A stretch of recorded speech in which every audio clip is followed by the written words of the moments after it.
नमस्कार दोस्तों, स्वागत है आप सभी का इस प्लेटफॉर्म पर। आज मैं आपके लिए श्री कबीर पब्लिकेशन की वस्तुनिष्ठ समान हिंदी की बुक का रिव्यू करने जा रहा हूं। यह इस बुक का प्रथम संस्करण है। इसके लेखक संजय डांगी और बाबूलाल डांगी सर हैं, जीपी एग्जाम की कई बुक लिखी है। बात करें हम इसकी प्राइस की, तो इसकी प्राइस लगभग 320 रुपीज़ है, जो आपको डिस्काउंट के साथ लगभग 250 या 260 में आसानी से उपलब्ध हो जाएगी। यह बुक आपकी सभी प्रतियोगिता परीक्षाओं के लिए समान रूप से उपयोगी है। खासतौर पर हम बात करें तो एमपी एग्ज़ाम के लिए, एसआई की, और जो की वैकेंसी आने वाली है, जेल पेरी की वैकेंसी आने वाली है, इन सब के लिए बहुत उपयोगी होने वाली है। आप लोग हिंदी तो पढ़ लेते हैं, बट ऑब्जेक्टिव न लगाने के कारण आपकी प्रैक्टिस भी नहीं हो पाती और आपका कॉन्फिडेंस भी लो रहता है। इस समस्या को देखते हुए श्री कबीर पब्लिकेशन ने कुछ दिनों पहले ही इस बुक को लॉन्च किया है। इस बुक के अंदर आपको हिंदी के सभी टॉपिक से ऑब्जेक्टिव मिल जाएंगे और इसी के साथ साथ आपको इसके नोट्स, फ्लो चार्ट, रोचक तथ्य और प्रीवियस ईयर के प्रश्न भी आपको मिल जाएंगे। सबसे पहले तो मैं आपको इसका इंडेक्स दिखा देता हूँ। तो इंडेक्स में आपका हिंदी साहित्य का इतिहास से समाज, वर्तनी, संज्ञा, सर्वनाम, लिंग, वचन, कारक, धातु, इस प्रकार से आपका लगभग हिंदी के सभी टॉपिक्स इसमें दिए गए हैं। लगभग इसमें 49 टॉपिक्स दिए गए हैं। और हम लोग बात कर लेते हैं इस बुक के अंदर के कंटेंट और प्रेजेंटेशन की। तो ये आपका पहला चैप्टर है, हिंदी साहित्य का इतिहास दिया गया है। इसका फ्लो चार्ट के माध्यम से आपको पूरा नोट्स बताए गए हैं।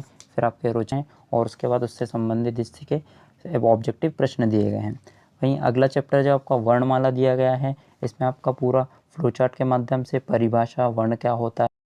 इसके बाद इसी टॉपिक से आपका रोचक तथ्यों का समावेश है। इसके बाद हम लोग देख लेते हैं ऑब्जेक्टिव प्रश्न दिए गए हैं, जिसमें आपका प्रीवियस ईयर के क्वेश्चन भी दिए गए हैं आंसर के साथ। जैसे आपका वर्णमाला किसे कहते हैं, ये आपका सब इंस्पेक्टर 2016 में का सही आंसर है। आपका वर्णों के व्यवस्थित समूह को वर्णमाला कहते हैं।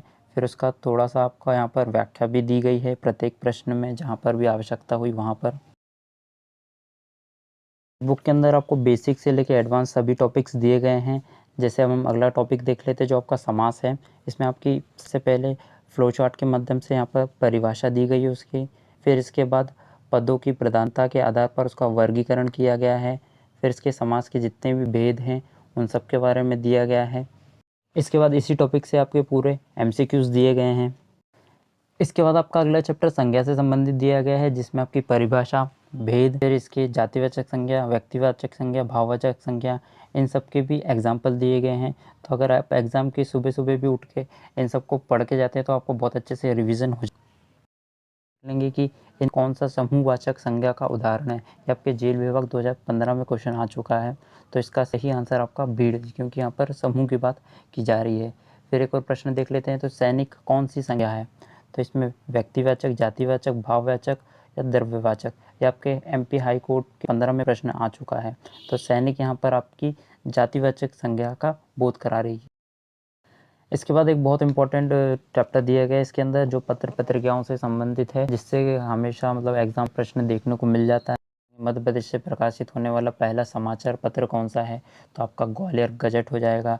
वहीं अगर हम बात करें कि हिंदी में पहले प्रकाशित समाचार पत्र कौन सा है, तो आपका मालवा अखबार आ जाएगा। अगर और निर्माण प्रकाशित होता है तो ये आपका भोपाल से प्रकाशित 1984 से प्रकाशित हो रहा है। और इसका विभाग आपका मध्य प्रदेश शासन जनसंपर्क विभाग है। यह बुक आपको ऑनलाइन और ऑफलाइन दोनों जगह उपलब्ध है। ऑनलाइन में आपको अमेज़न, फ्लिपकार्ट की लिंक डिस्क्रिप्शन बॉक्स में दे दूंगा, वहाँ से आप डायरेक्ट मंगवा सकते हैं। और वहीं अगर हम ऑफ़लाइन की बात करें तो लगभग यह सभी आपके नज़दीकी बुक स्टॉल पर उपलब्ध हो चुकी है, आप वहाँ से ख़रीद सकते हैं। तो यह बुक क्यों ख़रीदना चाहिए, तो मेरे हिसाब से आप इसमें आपको पूरा कंप्लीट सिलेबस मिल जाएगा। साथ ही आपको प्रीवियस ईयर के क्वेश्चन पेपर भी मिल जाएंगे, उसके आंसर भी मिल जाएंगे। साथ ही इसमें इस बार कोई भी आपका किसी भी प्रकार का, जैसे यहाँ पर वाटर मार्क नहीं दिया गया है, जिससे आपको पढ़ने में कोई दिक्कत ना हो। क्योंकि कई पब्लिकेशन क्या होता है, एक अपना लोगो मोनो लगा देते हैं, यहाँ पर पब्लिकेशन का नाम लिख देते हैं डार्क में, तो उससे क्या होता है कि आपको पढ़ने में दिक्कत आती है। बट इस बार इस बुक में ऐसा, श्री कबीर पब्लिकेशन बुक में ऐसा नहीं है। वहीं इसमें आपको फ्लो चार्ट दिया गया है, तो आप अगर एग्ज़ाम के एक दिन पहले भी सारे फ्लो चार्ट्स पर आपका रिवीजन हो जाएगा। साथ ही आपको रोचक तथ्य भी दिए गए, जिसमें अपडेटेड टॉपिक्स को भी जोड़ा। वहीं आपके आवश्यकता अनुसार इसमें जहाँ जहाँ ज़रूरत पड़ी है वहाँ पर इसमें आपका व्याख्या भी दी गई है। तो इसीलिए मेरे हिसाब से तो ये ऑब्जेक्टिव के लिए बहुत बढ़िया बुक है। आप चाहें तो इसे ख़रीद सकते हैं, और ख़रीदने के बाद ज़रूर बताइए कि आपको ये बुक कैसी लगी। तो दोस्तों, ये था इस बुक का रिव्यू। बाकी आपको वीडियो कैसा लगा आप लोग कमेंट सेक्शन में ज़रूर बताइएगा, और मिलते हैं हम लोग एक नई वीडियो में एक नई बुक रिव्यू के साथ। धन्यवाद।